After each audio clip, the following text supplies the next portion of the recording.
Hello and welcome to your Final Fantasy XIV news with me, Meoni, as of the 17th of September 2017. All of today's information and sources used are located in the description of this video for your convenience. The following weeks from Gamescom and PAX West have been a pretty much recovery state for many journalists, as much of the time has been taken out to actually analyse the huge data load from those events.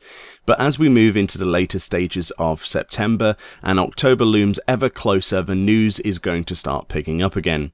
The next letter from a producer, or live letter as you may call it, has been given a date and a time. It will be held on Twitch, YouTube and Nico Nico Live on Friday the 29th of September 2017 from 11 AM GMT.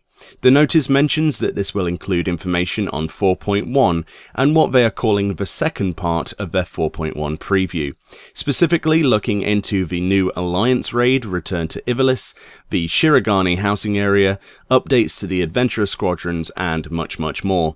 It is sure to be an exciting time and one which you can be sure I cover in these videos.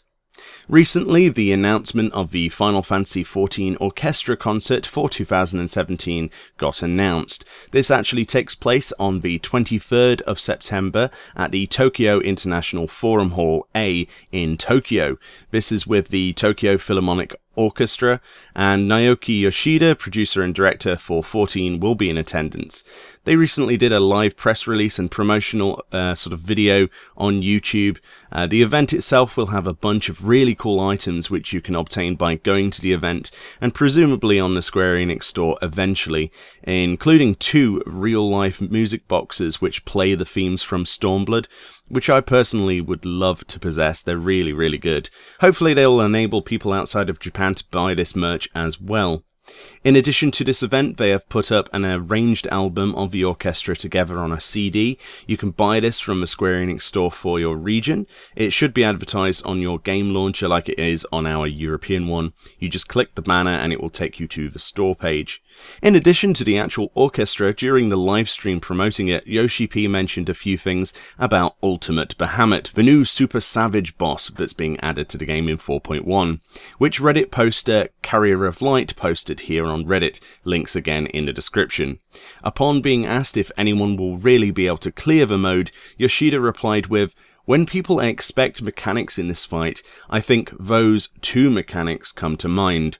A lot of dragons showing up," was his reply later on Twitter, and that there's a move called Twister Dive. Initially, flashbacks of Twintania are now ripping through my mind. It's almost like Yoshida-san cannot hold all of his secrets back. A lot like me when I know a spoiler for Game of Thrones, and I try not to tell my friends who are yet to watch it. Either way, Bahamut Ultimate is going to be very interesting, and these little leaks that are intentional are doing all of the hyping up that's ever needed for this mode. So for this video, I would like to end on a very good note, something to make everyone proud to be a 14 player.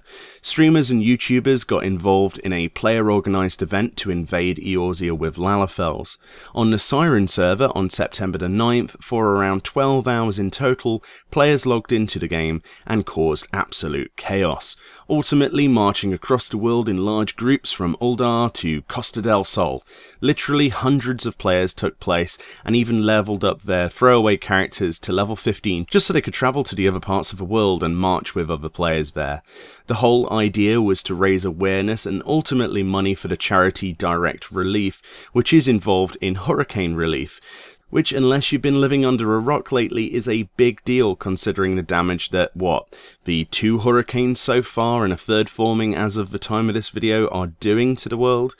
The group raised just over $21,000 for Direct Relief, and I'm showing the news article here that I read it on. The sources will be in the description as usual, but hats off to those people. Everyone who took place should be immensely proud of this achievement, and it's events like this that make our combined communities involved in gaming absolutely vital, contributing a wider sense of well-being than many in the media would give gamers credit for.